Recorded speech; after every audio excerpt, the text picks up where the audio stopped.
You fix things before anyone notices they're broken. You research the problem, weigh the options, make the decision, and by the time someone offers to help, you've already handled it. You're not cold, you're not arrogant. You just don't see the point in involving other people in something you can manage yourself. But here's what no one tells you about that pattern. The people who love you feel it. They feel the distance. They feel like they can't reach you. They feel like you don't need them, and after a while, some of them stop trying. And the strangest part, most people who do this have no idea it's happening until the distance is already too wide to explain. By the end of this video, you'll understand exactly where this pattern was born and why the most capable people are often the ones most quietly alone. From the inside, this feels like competence. You see handling things alone as a strength. You're reliable, you don't burden people, you don't create problems for others to solve. You've probably been told your whole life that you're the responsible one, the capable one, the one who always figures it out. And in many ways, you are. But there's something underneath that competence that doesn't often get named. Handling everything alone isn't just efficiency. For many people, it's also protection. If you do it yourself, no one can do it wrong. If you do it yourself, you don't owe anyone anything. If you do it yourself, you don't have to risk being let down. That last one is the one that matters most. And to understand why, you need to know where it started, because it almost never started where people think it did. For most people who operate this way, the pattern started early. Maybe you were the oldest, praised precisely for not needing anything.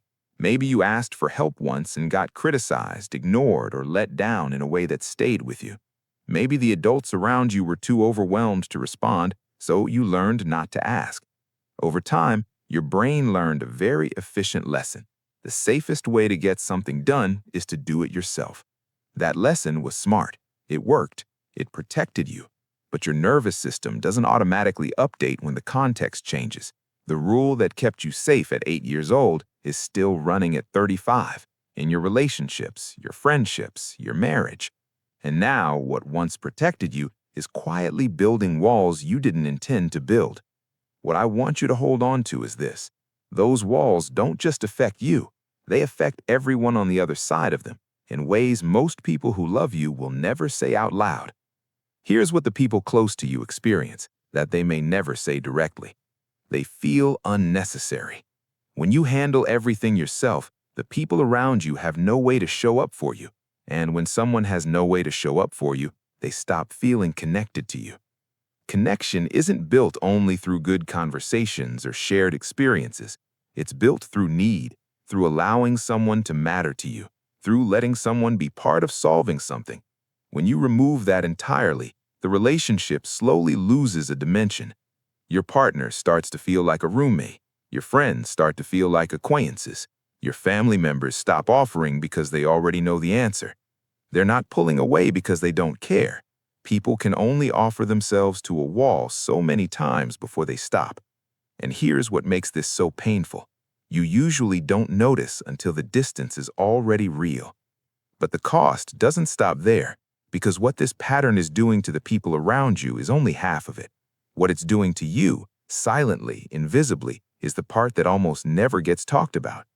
Carrying everything alone is exhausting.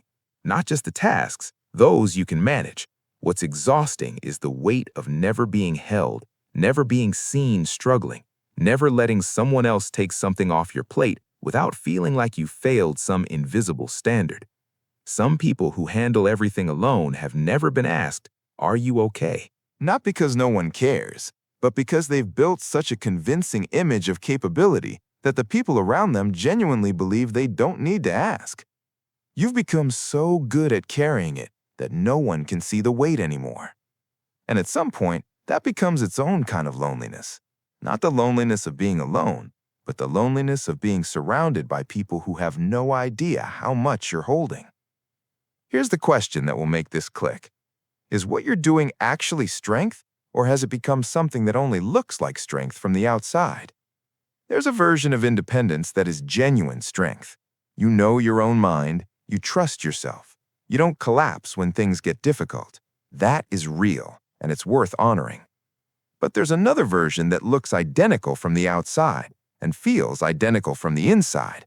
but is actually armor. Armor that says, I will not let anyone see that I struggle. Armor that says, I will not risk being disappointed again. Armor that says, needing someone means losing control. The difference between strength and armor isn't visible in how you function. It's visible in what happens to your relationships over time. Genuine strength allows closeness. It can receive help without feeling diminished. It can say, I don't know, or I need you right now, without the bottom falling out. Armor keeps everyone at exactly the same distance, the distance where they can admire you, but never really reach you. And the cost of that distance is intimacy, real intimacy, the kind that only happens when both people have been allowed to see the other one need something. You don't have to stop being capable. You don't have to stop being the person who figures things out. But letting someone help you isn't weakness. It's an invitation. It says, I trust you enough to let you see this. The people who love you don't need you to be perfect. They need to feel needed. You've been carrying it long enough. Let someone in. If you recognized yourself in this, comment alone below. And if you're watching this thinking, I hear you, but I genuinely don't know how to ask for help even when I want to, that's the next video. Because for some people, the problem isn't that they don't want to let anyone in, it's that something inside them goes completely silent the moment they try.